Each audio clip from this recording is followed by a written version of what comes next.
Welcome to Hub City Spokes, where entrepreneurs, artists, and other influencers share their stories. I'm Mike Jones, your host for this episode, and on this episode is Ryan Reber.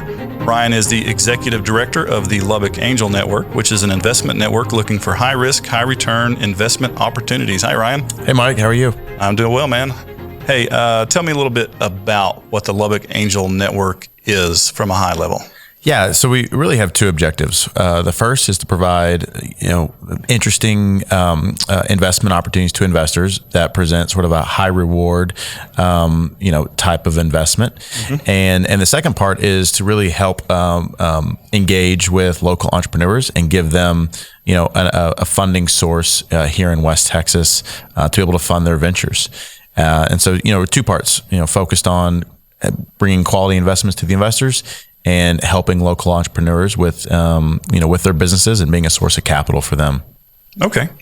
Tell me a little bit about the types of industries that the members of the Lubbock Angel Network are actively engaged in. Yeah, so we're industry agnostic. So we'll look at any industry, and we look at investments from all over the country. So we've looked at companies on both coasts, a lot of companies in Texas, companies in the Midwest. But as far as industry, we'll look at any industry. But having said that, we typically look towards stuff that's asset light. So it's not very asset heavy, and then it's also can scale quickly. And so we, with that, we've typically looking at software, business to business type software is usually our bread and butter. We don't look at a lot of apps that are going directly to consumers. We don't look a lot at medical, drugs or, new type of medical innovation just because there's a long regulatory pathway. And they take a long time to develop. Occasionally we'll look at some medical devices, but for the most part, we'll look at anything, but we're looking, our sweet spot really is things that can scale and grow quickly and have a quick path to distribution. Right, and software seems a natural path for that. Yeah, software is a great path. And software is in every industry. It's in agriculture, it's in medical, it's in manufacturing. And so, we'll look at sort of all industries, but we're looking for certain qualities within, businesses that have certain qualities within each industry. Right. Really, every company today is a technology company. Yeah, exactly. They may be offering a service in addition to that, but at the core, they are a technology company. What about the members of the Angel Network? Are these they're all doctors and lawyers and accountants, or what are we talking about here? We've got a great variety of members and investors. So we've averaged around kind of 25 members for the last 4 years. And so, those members, have varying backgrounds. Some are retired, some aren't. A lot of them have made money in real estate and agriculture, some oil and gas. We have some accountants, some lawyers, a few doctors. So it's we've got a lot of diversity and a lot of experience. So, they're able to draw on their experiences and just kind of share that with the group. And it's a great group of investors. It's been fairly active in our first 4 years. So yeah. Are most of them kind of serial entrepreneurs? They've been there and done that several times? A few are, not all of them are. So you definitely don't have to be a serial entrepreneur to be an investor, an angel investor that invests in technology companies. And so we bring a lot of education to the table and for some that technology businesses, maybe that may be a new arena to them. But a lot of it's the same principles of investing that, you use to invest in the stock market or you use to invest in other areas. Bring those same principles to angel investing, diversification, good team, good people, a lot of the same principles apply to angel investing. And, there's just some unique dynamics to it. Okay. What would be the requirements for membership of the Lubbock Angel Network? So you have to be an accredited investor. And so there's a standard there set by the SEC to be an accredited investor. And there's different ways you can qualify. And that's really the only requirement. We also ask that maybe an existing member sponsor you coming in. So those are really the only two requirements that we have is that you're an accredited investor and that a current member will sponsor you. And what's the process look like when, first off, I guess, how do you guys even identify the companies you want to work with? Are you actively looking or do companies always come to you? So both. So companies do come to us, but we're also actively looking, for companies. And so we spend a lot of our time doing that. And we work with a number of partners and other groups to find deals. So there's incubators and accelerators that we work with. So there's a Capital Factory in Austin that has a lot of companies coming through their doors. Texas Tech has an accelerator here, and we see a lot of the companies coming through that program. There's a lot of other angel groups across the country and across the state. We're one of 13 angel groups in Texas. We're one of 200 plus angel groups across the country. And then there's a lot of early stage, like seed stage venture capitalists that are focused on kind of this early stage. And so we work with them because the companies these days are raising larger rounds. And the Austin Angel Group, it's called Central Texas Angel Group there in Austin. A company may be raising $1 million. Well, the Austin group may only put in half of that. And so, they want that company to raise the full amount of their round because it helps them. And so they'll share that deal with us, and they want that entrepreneur to succeed. And so we're able to access deals from all over the country and all over the state through kind of this syndication network that we've built with, other angel groups, early stage VCs, incubators, accelerators across the country. Are there, working with these other groups across the country, do you see any distinct advantages to trying to put deals together here in Texas or in Lubbock specifically? I know you guys have funded several Lubbock companies. Do you see any advantages to our regulatory environment, our business environment, all the ecosystem resources we have versus, places outside of the area, outside of Texas? Yeah, so maybe is your question is there advantages to building a company, here in Lubbock as opposed to other places? Well, I'm just curious more about how easy it is to invest in a company in Texas or in our local area in Lubbock versus, say someone from the East Coast or the West Coast has a company and you guys are investing in that, right? I'm sure there's state regulations that are, come into play. I'm just wondering about is there a higher level of effort to create or to invest in companies outside of this area? I haven't seen that. It's a good question. Some states will offer a tax credit for investing in companies, within their states. Texas doesn't have that. So there's not really any hurdles to investing in companies outside of Texas or within Texas that I've seen. I think an interesting trend, we've been doing this for, I guess, 4 years now, and the hurdles to investing in a technology company or startup are getting lower and lower. It's getting easier to access deals. It's getting easier to invest in those companies. There's the Jobs Act was passed a few years ago, and it's creating more flexibility for the companies to raise money. It's creating more flexibility for investors to get in certain deals. So I think generally across the board, we've seen the barriers to investing in these types of companies go down, and I don't know, it's interesting. There's certainly cycles within the market. Right now you're seeing a lot of companies IPO. We've seen some, there's been some news around about some of the angel investors, what they put in Uber, what their stake was worth. And those have been interesting to see because, you see guys that got in early and wrote a $25,000 check.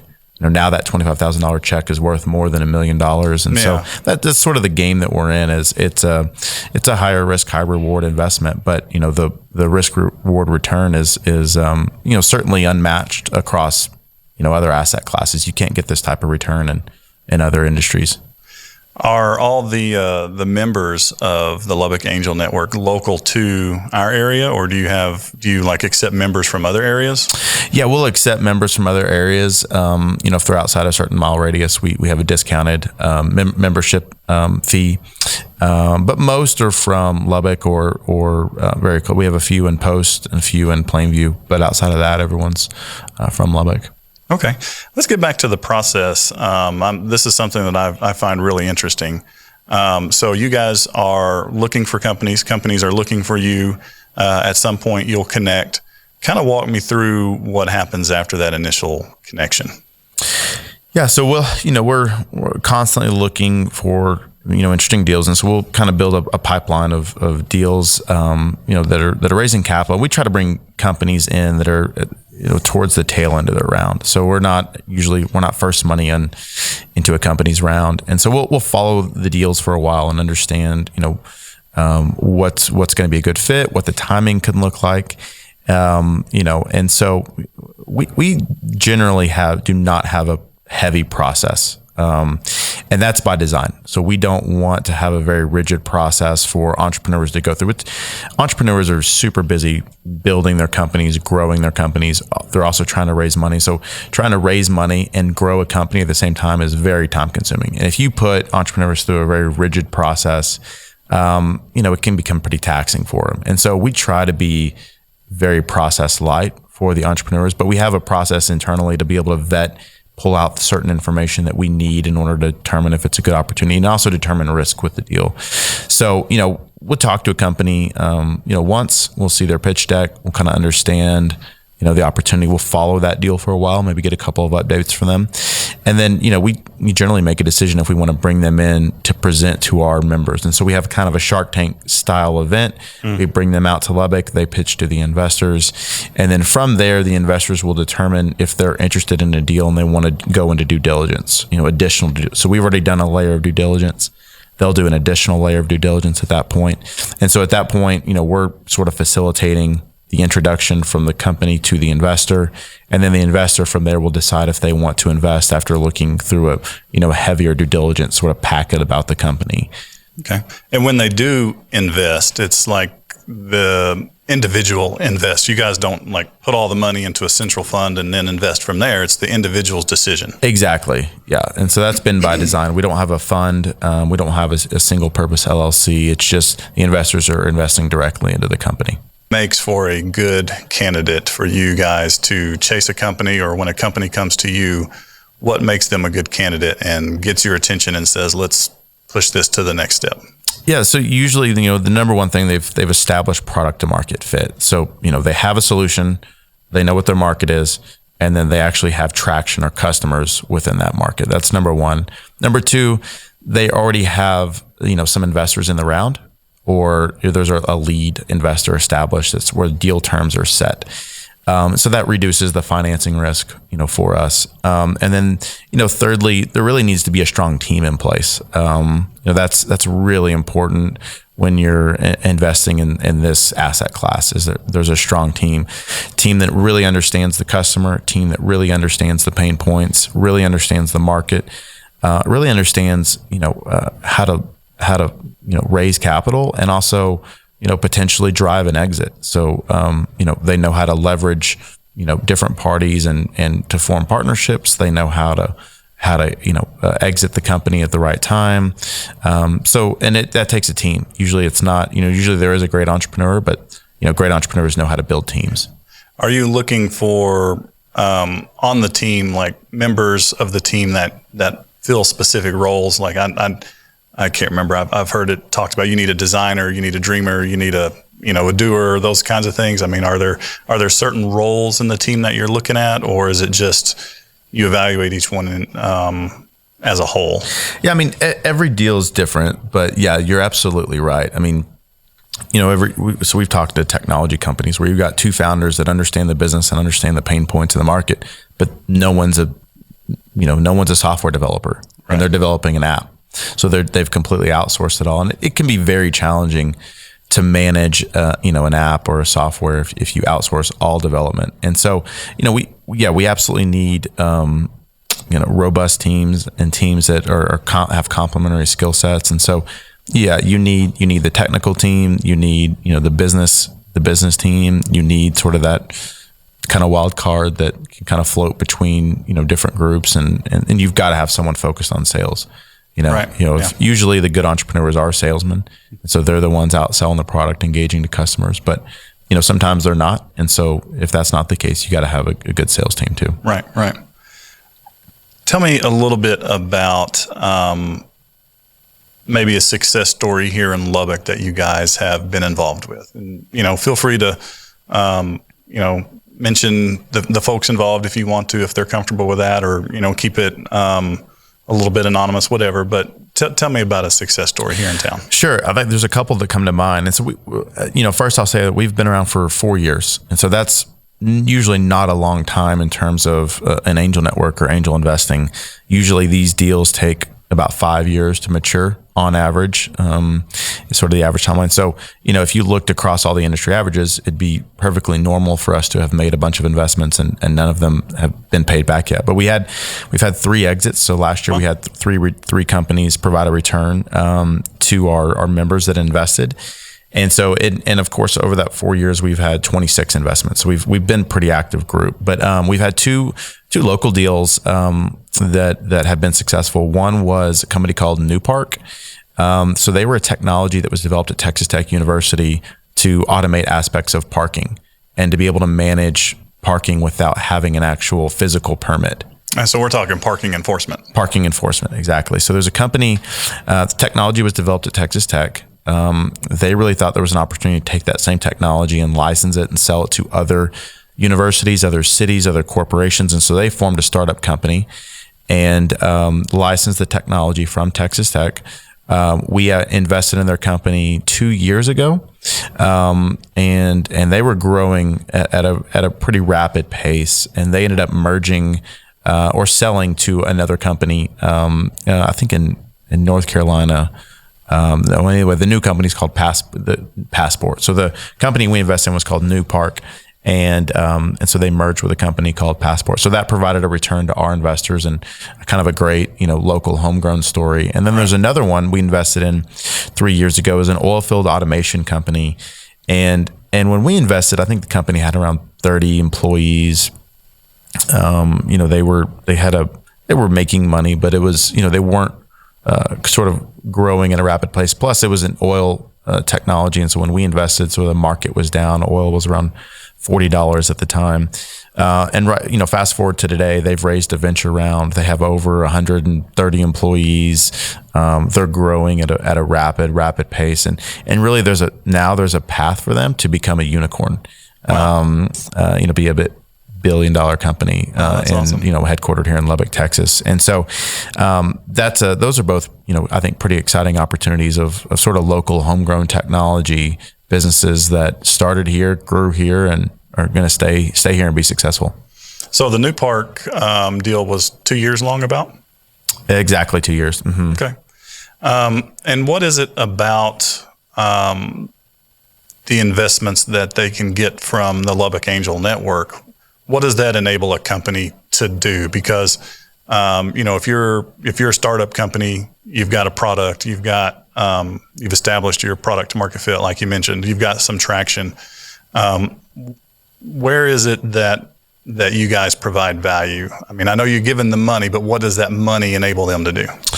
I think it matters. It's money is different for different companies. It kind of depends on the industry, but having a strong cash position really allows companies to be able to go do the things they want to do. If you're constantly managing the cash in your bank account, you have to be conservative with hiring. You have to be conservative with partnerships, conservative with vendors.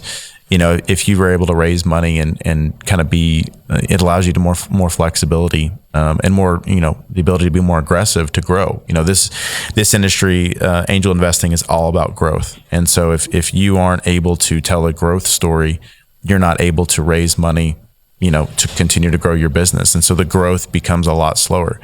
And so, again, companies are different, but, and we bring a lot more to the table beyond cash. So a lot of times, in several instances, I know some of our investors have introduced, some of our companies to other investors that have invested, more capital that was very helpful to the companies, or we've introduced them to customers, or introduced them to, a CFO, or introduced them to a chief operating officer that they needed to hire. And so, it's about the network just as much as it is about the capital. Right. Tell me a little bit about the network here in Lubbock and the benefits that you can get from being plugged into it.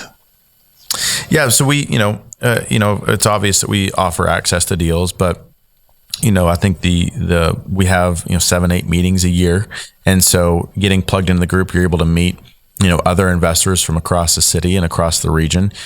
We have educational events, so you can learn more about angel investing in general. But even more than the access to the network here in Lubbock, you have access to angel investors all across the country. So there's Angel Capital Association. They host statewide and countrywide events where you can go and meet angel investors from across the country. You can go to those conferences and really integrate yourself in a kind of a learning environment about angel investing.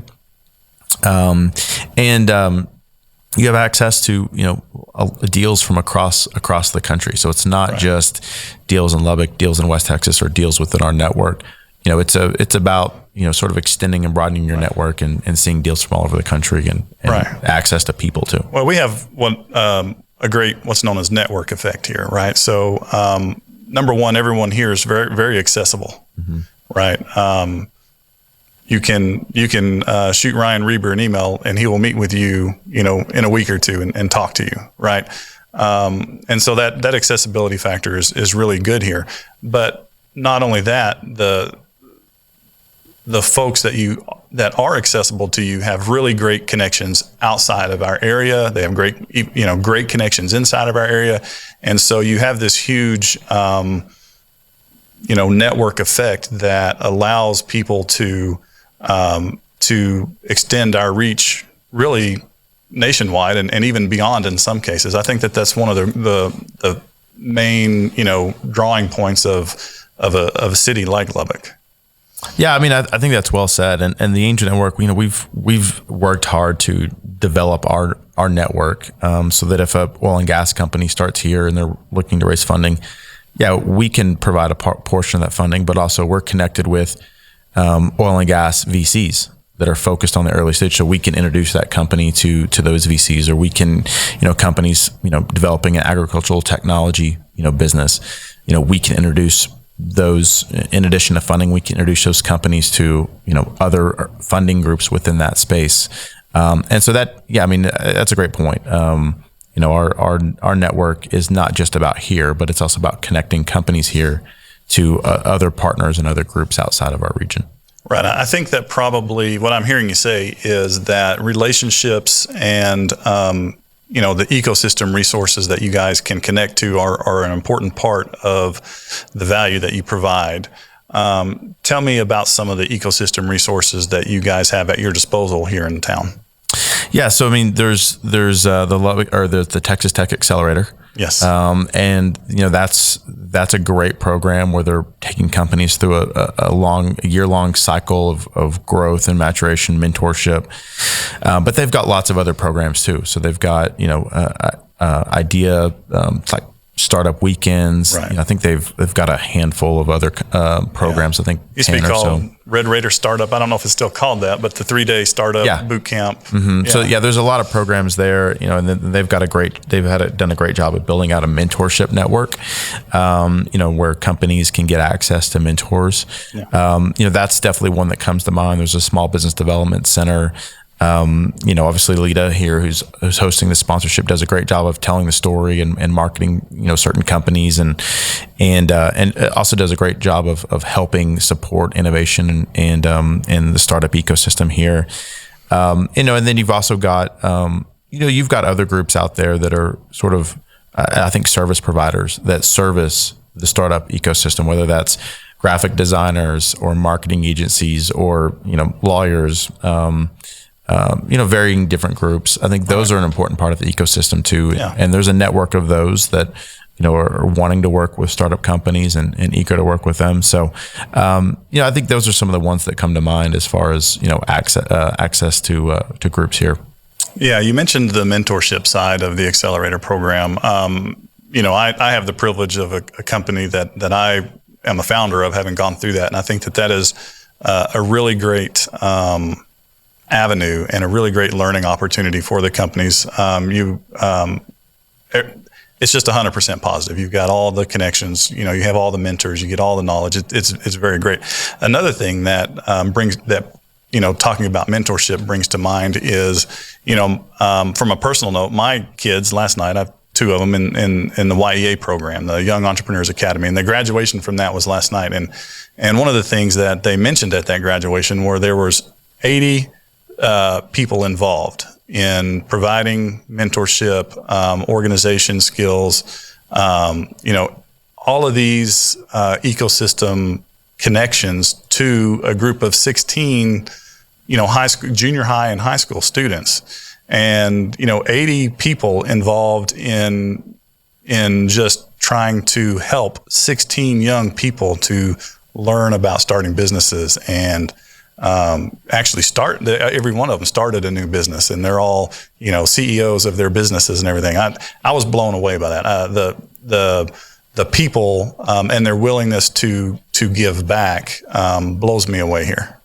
Yeah, I think that's one of the great things about West Texas, and I mean, it really does take a village to raise a startup. So it takes that kind of effort to support the ecosystem, and so it's I wouldn't expect anything else from West Texans.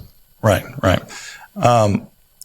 Can you give any closing thoughts on just generally the environment here for starting a business? I mean, I've been involved in a few, and I can certainly tell good stories about it.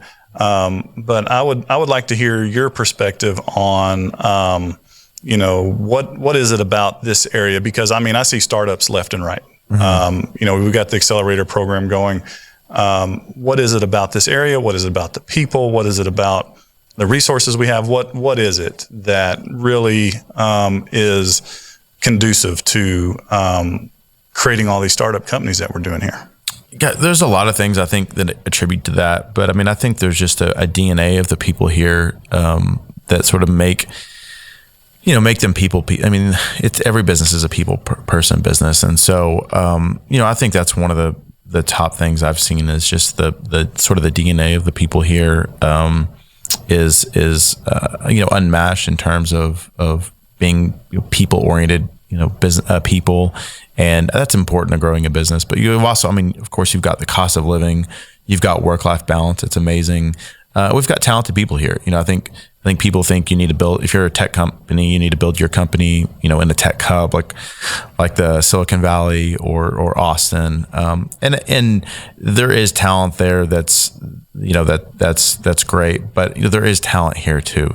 You can build those companies here in West Texas. So we've got talent. We've got great work-life balance. You've got great cost of living.